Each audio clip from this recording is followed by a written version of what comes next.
Salut chers fidèles abonnés de la chaîne Cliquez pour gagner. Encore un nouveau jour et en ce jour, on va parler de quoi? Des ETF en cours de Luna Terra Classic. Attention, il y a des rumeurs. Il y a des rumeurs. Vous allez comprendre peut-être pourquoi ces rumeurs-là de Luna Terra Classic. Nous allons aussi parler des gens qui sont déjà en bénéfice avec le Bitcoin et qui prennent des décisions qui n'arrangent pas l'écosystème. Nous allons aussi parler aussi une fois de plus des institutionnels ou je peux dire en quelque sorte, des États ou bien des États qui ne veulent pas quelque chose dans l'écosystème. Alors, c'est quoi? Tu vas découvrir. Jusqu'à la fin de cette vidéo pour découvrir cela. Alors, comme vous le savez, avant de commencer toute vidéo, nous allons commencer par la citation du jour. Oui, la citation du jour, on dit ceci.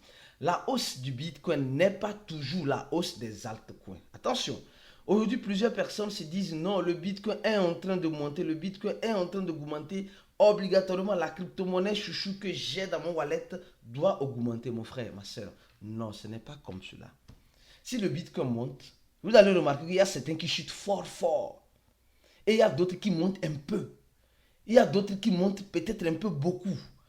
Tu dois faire très attention. La montée du Bitcoin ne veut pas dire automatiquement le début de ton manger dans les altcoins. Vous savez souvent qu'est-ce qui se passe. Souvent qu'est-ce qui se passe. Quand on est dans un projet et le Bitcoin monte, on attend que ça reflète sur les autres altcoins. Si ça ne reflète pas et l'autre ne fait que chuter, ça veut dire simplement que les autres sont en train de vendre. Pourquoi? Pour acheter du Bitcoin. Ils sont en train de vendre l'altcoin ou la crypto-monnaie, les autres crypto-monnaies pour acheter du Bitcoin. Parce que, vous savez, le crypto-investisseur reste là où il y a l'argent. Là où il y a l'argent, c'est là-bas que le crypto-investisseur aime rester. Et toi, si tu n'aimes pas rester là-bas, tant mieux. Et souvent, parce qu'on aime rester là-bas, qu'on est obligé de prendre des décisions souvent qui sont difficiles. Vendre certains altcoins pour aller acheter ce qui est en train de monter. Est-ce la bonne décision? Toi qui me regardes, est-ce la bonne décision à prendre? Après, c'est à toi de voir si ça t'arrange. Donc, mais comprenez une fois de bon que la montée du Bitcoin n'est pas la montée des autres crypto-monnaies. Non, non, de toutes les crypto-monnaies. N'est pas n'est pas toujours la montée des autres crypto-monnaies. Alors, et on va voir le prix du Bitcoin aujourd'hui. Nous sommes en train de voir notre chouchou Bitcoin, qui était à 52 000, actuellement, qui est à 51 000. Alors, donc, ça veut dire simplement que le Bitcoin maintenant reste dans la phase de 50 000. Peut-être que oui, pour se préparer pour la phase de 60 000. Alors oui, c'est possible, c'est très possible. Peut-être le Bitcoin peut redescendre, peut-être pour certains analystes, jusqu'à 50 000 avant de reprendre la courbe vers ces 60 000. Arriver à ces 60 000, est-ce que tous les projets crypto vont arriver à là? La question a été posée. Alors, parlant rapidement des gens qui sont en bénéfice sur le Bitcoin. Nous savons très bien que MicroStrategy et le CEO de MicroStrategy, le PDG, depuis janvier, a acquis plus de 190 000 bitcoins. D'accord? 190 000 bitcoins, le gars a acquis. Bon, maintenant, on va voir rapidement les bitcoins. Est-ce qu'on va voir une adresse de 190? Parce que il faut comprendre certaines choses. Il y a certaines choses que certaines personnes n'arrivent pas à comprendre. Attention. Nous savons très bien que les ETF ont été approuvés par la SEC américaine, etc. Et on dit 190 000 bitcoins, d'accord? Regardez ici. La première adresse, on nous parle même de Coinbase. On va voir tout à l'heure. La première adresse, c'est l'adresse de Binance qui détient 1% de bitcoin, selon l'équivalent de 248 000 bitcoins. Deuxième adresse qui détient plus de Bitcoin, c'est l'adresse de Bitfinex, un des grands échangeurs, un des vieux échangeurs aussi dans l'écosystème, à qui appartient le USDT. Le USDT aussi détient 204 000 Bitcoins selon 1% de Bitcoin. Ici, est-ce que vous voyez 190 000 Bitcoins? On dit, MicroStrategy détient 190 000 Bitcoins. Ici, si les gars veulent être vraiment transparents, on va voir 190 000 bitcoins ici. On voit 248 000, 204 000 et 124 000, 127 000 bitcoins. Alors, on peut supposer que ça appartient à eux. Après, on voit encore l'adresse de Binance. Où est-ce que vous voyez la quantité de 190 000 bitcoins? Il n'y en a pas. Donc, s'il n'y en a pas, c'est qu'ils n'ont pas été identifiés ici comme l'adresse, comme on voit le nom des adresses là. Le nom d'adresse de Binance, le nom d'adresse de Binance, le nom d'adresse de CoinCheck Bybit, Binance. Donc, mais pourquoi on n'a pas identifié pour eux? Je ne sais pas si vous arrivez à comprendre ça. Ça veut dire simplement que c'est des magouilleurs. C'est des menteurs. Moi, désolé, quand il dit c'est des menteurs, je vais vous expliquer pourquoi il dit c'est des menteurs. Des menteurs en quel sens? Ils ont peut-être cette quantité, mais ne déclarent pas en quelque sorte l'adresse qui détient cette quantité, parce que quand ils vont vendre, ils ne seront pas obligés de te rendre des comptes. On dit simplement que moi je ne crois pas qu'ils ont encore peut-être les 190 000 bitcoins. Peut-être ils ont vendu et ils rachètent. Ils vendent et ils rachètent. Donc soyez prudents. Peut-être ici, sur les autres, on voit, quand ça sort de Binance, on voit que ça sort de Binance. Quand ça sort de OKX, on sait que ça sort de OKX. Quand ça sort de ici, on sait que ça sort d'ici. Donc, mais pourquoi ils n'ont pas identifié pour eux ici? Sûrement, ils ont divisé ça sur plusieurs wallets. Et ils prennent un, ils vendent, ils gardent l'autre, mais ils disent toujours qu'ils ont toute cette quantité-là. Donc, soyez prudents. C'est pourquoi vous allez voir, et dans cette information, Coinbase nous parlait de quoi? Coinbase nous parlait d'un revenu brut net de presque 1 milliard de dollars, 954 millions de dollars en cette année. Donc, nous sommes en train de voir que le volume institutionnel a augmenté de presque 128 milliards de volume sur Coinbase. Et c'est ici, et ici aussi, vous allez voir. Où est-ce que vous voyez les adresses de Coinbase aussi? Je ne sais pas si vous voyez la magouille. Quand on parle de magouille institutionnelle, c'est ici tu vas mieux comprendre. Où sont les adresses? On voit l'adresse de Binance, l'adresse de Binance qui détient des bitcoins, Bitfinex, Binance, et ici, où on dit que Coinbase détient plus de bitcoins que Binance. Coinbase détient plus de bitcoins que Binance, mais Binance semble être transparent ici. Mais on ne voit pas les adresses de Coinbase ici. Regardez, on voit les échangeurs OKX, Bybit, on voit les échangeurs, vous voyez, on voit les échangeurs Bitfinex, OKX et BitMEX. On voit les adresses des échangeurs. Je ne sais pas si vous voyez ce que je vous montre, mais on ne voit pas de MicroStrategy, on ne voit pas de Binance, de Coinbase. Mais vous allez me dire, oui, mais eux, ils sont qui? On ne va pas voir pour eux. Ce n'est pas eux qui réclament la transparence. Ce n'est pas eux qui disent que Binance fait du blanchiment d'argent. Ce n'est pas eux qui... Vous allez voir que les adresses, même du gouvernement américain ici, on ne voit pas. Le gouvernement américain détient plus de 200 000 bitcoins, mais on ne voit pas ça ici. On ne voit pas ça ici. Je ne sais pas si vous comprenez. Donc, ça veut dire que les Américains, avec leur tête de goyavier là, non, franchement, ils veulent la transparence, mais eux-mêmes ne veulent pas monter la transparence. Tu as compris ce que je veux dire par là, non? Les Américains veulent la transparence, mais eux-mêmes ne sont pas transparents. Je voulais encore laisser en commentaire de la vidéo ce que vous pensez que les Américains, surtout le gouvernement américain, est. Laissez en commentaire de la vidéo. Laissez-moi en commentaire de la vidéo. Alors, maintenant, revenons-en maintenant rapidement, avant de continuer encore. Le gouvernement américain a encore fait quelque chose, mais j'arrive encore là-bas.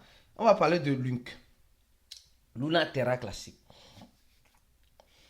Nous sommes actuellement en train de voir le Luna Terra Classic qui a fait un pompe la dernière fois de 15%.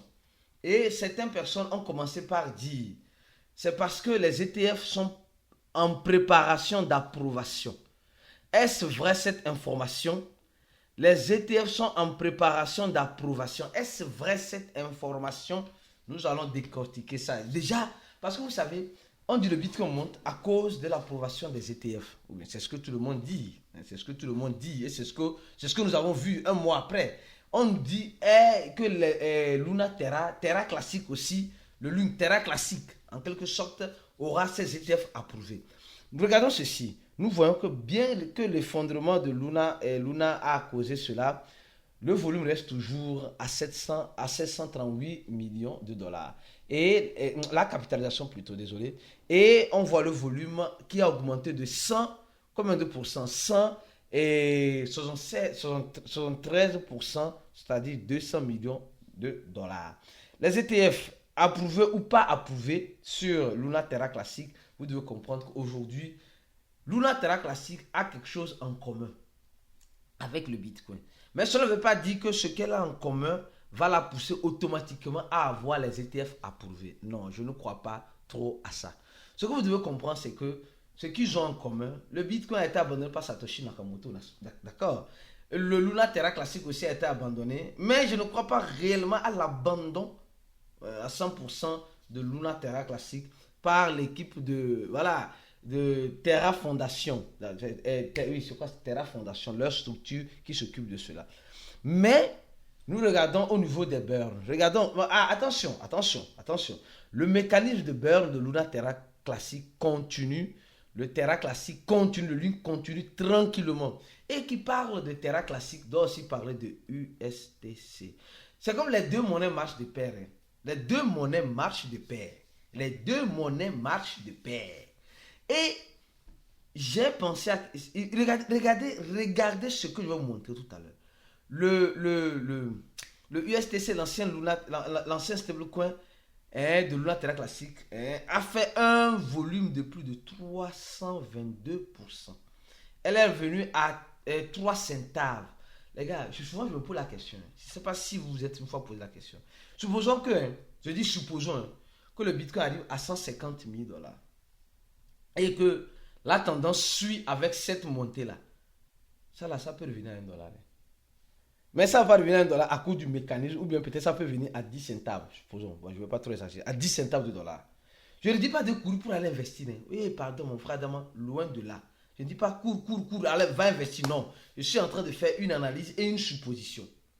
Actuellement, les gens, on a attendu le USTC à 1 $ et nous sommes fatigués. Mais il y a quelque chose qui semble être important. Quand nous voyons, on dit le Terra Classic est monté, le Link est monté de 15% en une journée avec un volume de trading de plus de 128 millions de dollars. Attention, qu'est-ce qui se passe? Vous savez, il y a certaines crypto-monnaies qui sont déclarées mortes en quelque sorte, mais qui ne sont pas réellement mortes. Exemple comme Luna Terra. Le Link aujourd'hui est une crypto-monnaie qui est chouchoutée par les traders. Et comme c'est le cas, quand le Bitcoin est en train de monter, les traders ou bien les manipulateurs peuvent faire monter rapidement le prix de la crypto-monnaie à tout moment. Et quand ils font monter le prix de la crypto-monnaie à tout moment, alors toi l'investisseur, tu penses que la montée est éternelle. Attention, nous pensons que la montée de toutes les crypto-monnaies, du Bitcoin va pousser toutes les crypto-monnaies à une montée éternelle. Souvent c'est faux, c'est archi faux. Tu dois rester éveillé. Tu dois avoir les deux pieds sur terre. Quand on prend sur le graphique sur un an, sur bel et bien un an, le Terra classique, le Link a perdu combien? A perdu presque 27%.